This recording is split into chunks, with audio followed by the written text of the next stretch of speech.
3 unanswered questions about Donald Trump's immigration policy.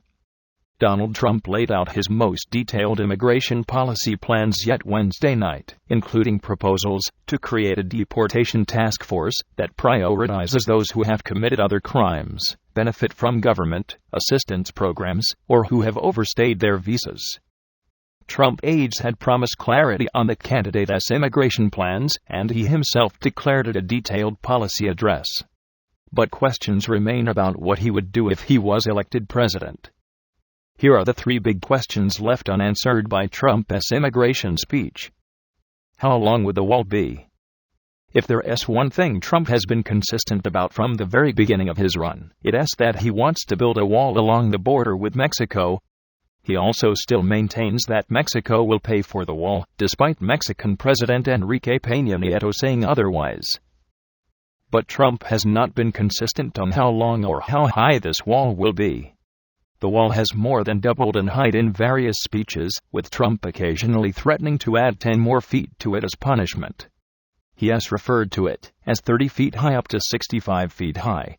In terms of length, he has said both that the wall will cover the entire 2,000-mile border and that it will only need to be about 1,000 miles long because of other natural barriers along the way.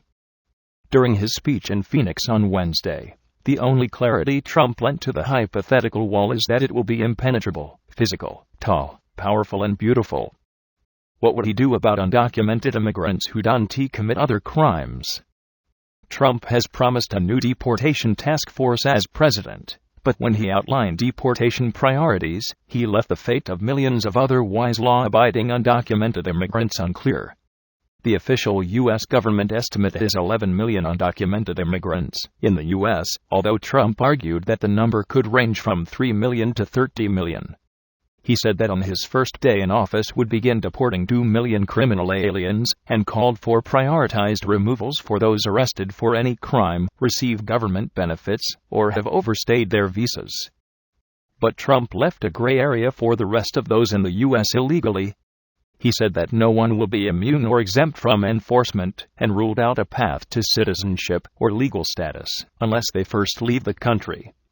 But he did not specify whether he expected these people to remain under the radar in the country, self-deport, or whether he would actively round them up for deportation.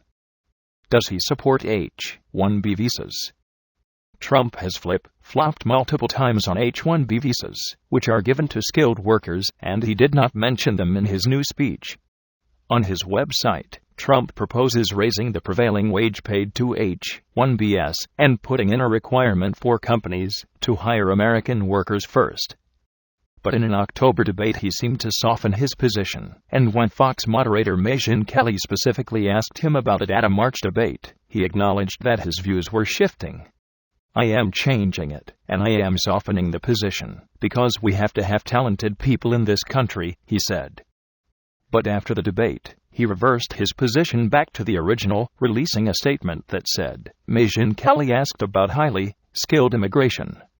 The H-1B program is neither high-skilled nor immigration. These are temporary foreign workers imported from abroad, for the explicit purpose of substituting for American workers at lower pay.